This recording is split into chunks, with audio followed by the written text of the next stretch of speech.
Hello, I'm Sean Mulvihill. This is seanamulvihill.blogspot.com. Today is January 8th, 2010, and I'm here to share with you my experience through reading the book Think and Grow Rich by Napoleon Hill. I'm on my third reading of the book. I read it 2 times in a row. He recommends somewhere in there that you read the book 3 times. And probably the most interesting part of the book is that he mentions at the beginning that there's a secret to getting rich, and that he will never explicitly state the secret in the book, that it will pop into your head like a lightning bolt, what that secret is. And unless you're ready to understand the secret, it won't pop into your head, is basically what he's getting at through the reading of this book.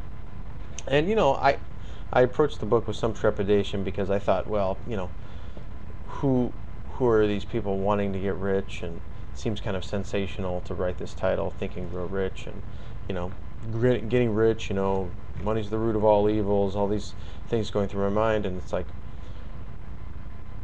wealth consciousness and all this stuff with a secret. Some of the stuff that I don't necessarily disagree with it, but I think that there's a downside to wealth that a lot of these people selling books, are not going to tell you about, so you keep buying the books.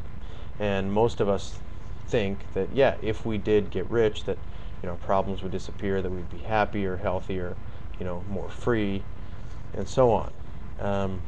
But as I know from experience, obviously money has ebbed and flowed in my life, and I have to be honest that the happiest times in my life were really independent moments from how much I was spending. A day where I spent $5 and had only $3 in my bank account turned out to be just as happy as a day when I looked and I checked my balance and I had thousands of dollars in my bank account. So the goal of getting rich is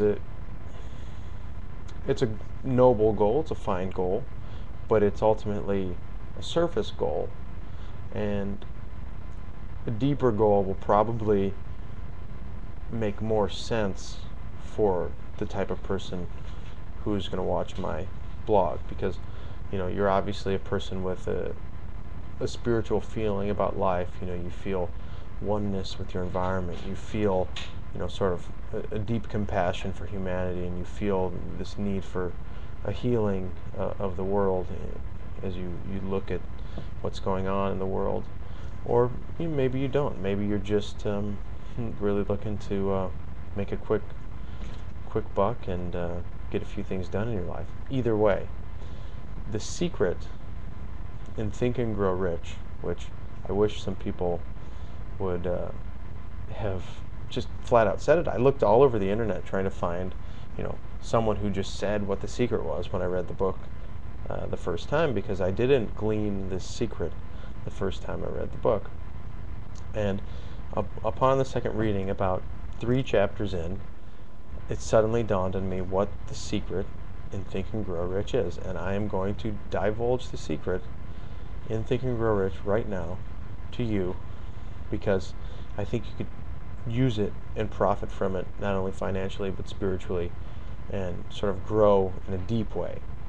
And the secret to Think and Grow Rich is, he says it's 2 parts, Napoleon Hill, the author. The first part is to have a goal in mind. That's the first part, to have a goal that you really strongly want. But the second part is really the important part, which is, and this is the part you discover in the book, always keep your goal in mind. That's the whole secret. If you keep your outcome that you want in the forefront of your attention, always keep it with you. And it could take the form of something you write down and put in your wallet and you look at it a lot, or it could take the form of on your wallpaper of your phone, you write it down. But it doesn't have to take that form. You could just constantly remind yourself in your head, if you were able to do that, that I want to feel peace, or I want $1 million. I've got $1 million coming to me, and you got to let that feeling of faith and sort of envelop that, and in emotion. So there's 13 steps in this book, Think and Grow Rich. I don't want to oversimplify all the steps of the book, but the main secret would be, once you find a goal that you believe to be worthy, is to keep that goal in mind as often as possible. And every waking moment then would filter your experience through that goal, and in turn turn everything into something that can push you towards that goal. So if you do anything this year, you maybe set a few New Year's resolutions. It's January. Go ahead and write it down, get clear about what it is, and then keep it in mind as often as possible. And get back to me in a month or so and say, well, are you closer to that goal, and how often were you able to keep it in mind, and how are you doing with all this? So I look forward to hearing from everyone. Take care.